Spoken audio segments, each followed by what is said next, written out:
Good morning from foggy Asheville, North Carolina. Peter Zeihan here, and today we're going to talk about some things that are going on with the Armenians and the Azerbaijanis.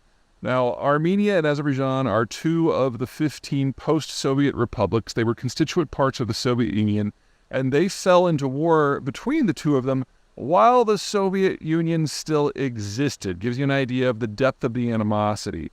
I could write a small book about the details of why they were warring, but the bottom line is that the two of them have an integrated geographic system, and the people that we today consider the Armenians and to a lesser degree the Azerbaijanis have kind of moved around throughout history, so the irredentist claims on each other's territories are pretty robust, but most importantly, the access points to and from their core population centers intermingle, and it's very difficult for one of them to have security if the other one does. In the 1990s, the war basically took a pretty familiar form. The Armenians, using backing and security guarantees from the Russians, were able to launch a series of assaults on Azerbaijani positions and usually outmaneuver them, not just because they had better trained troops and higher morale, but the Azerbaijani troops were honestly completely incompetent. And in the course of the war, Azerbaijan ultimately lost control of over a fifth of their territory, and a lot of that remains occupied by the Armenians today. The biggest change in the war happened a little over, it's been 2 years now? Yeah, it's been about 2 years, when Azerbaijan got a hold of a bunch of Turkish combat drones, and in a lightning conflict that lasted under a month, just decisively destroyed every Armenian force they came up against. Now, a couple things here. Number one, this was the first time we really saw drones in combat as a regular plank of military policy as opposed to just doing a little recon or assassinations here and there. It was the mainstay of the Azerbaijani effort. Two, the Azerbaijanis only had the drones. Azerbaijani troops may be better trained and have better equipment than they did back during the war in the 1990s, but they're still broadly incompetent. So the Azerbaijanis were only able to follow up on those assaults in a very limited way, which brings us to today.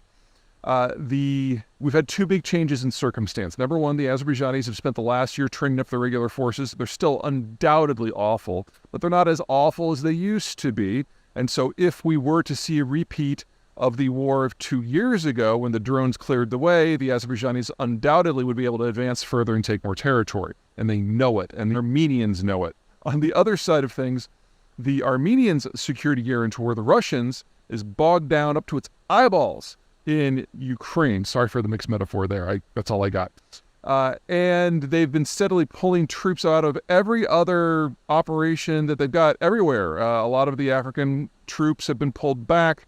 The forces that the Russians used to keep on NATO's borders have largely been relocated.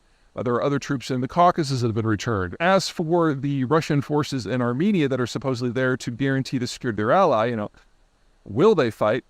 Can they fight?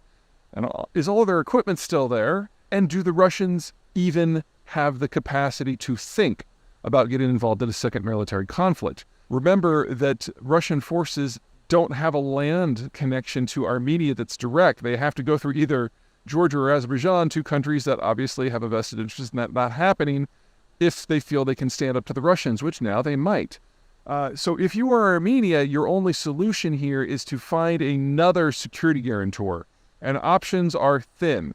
Number one would be the United States, which would be a big push, but Azerbaijan already gets along pretty well with the Americans, and anything that with the Americans is going to require some sort of return to the status before the war in the 1990s, which means Armenia giving up all the land that they've conquered. That could get interesting. Number two is Turkey, but Turkey is a tight ally of Azerbaijan, so again, same problem.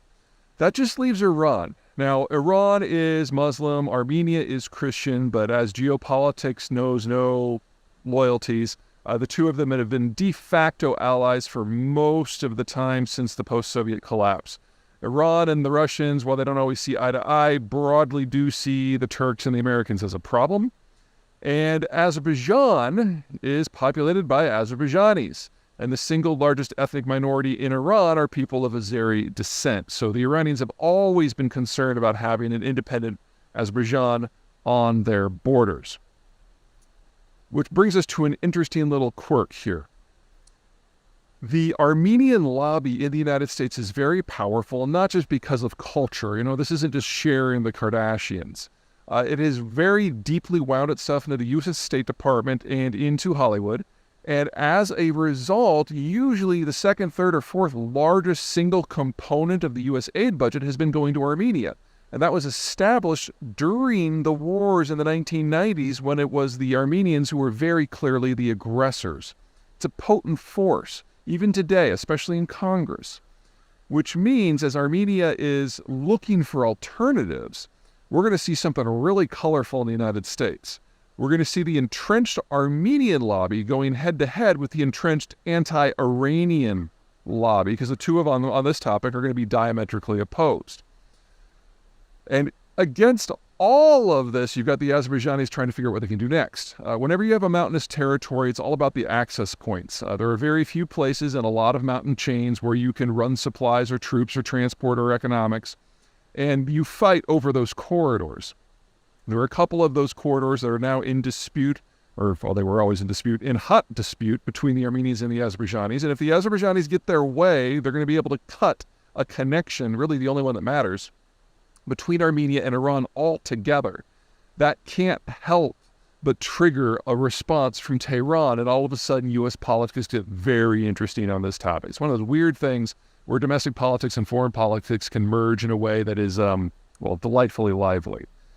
I don't think that the Azerbaijanis are confident enough to do a general assault, but cutting a single corridor and putting a few troops in there in order to gauge the Turks and the Americans' responses, yeah, I can see that totally working. All right, that's it from me. I'll let you know more as I see it.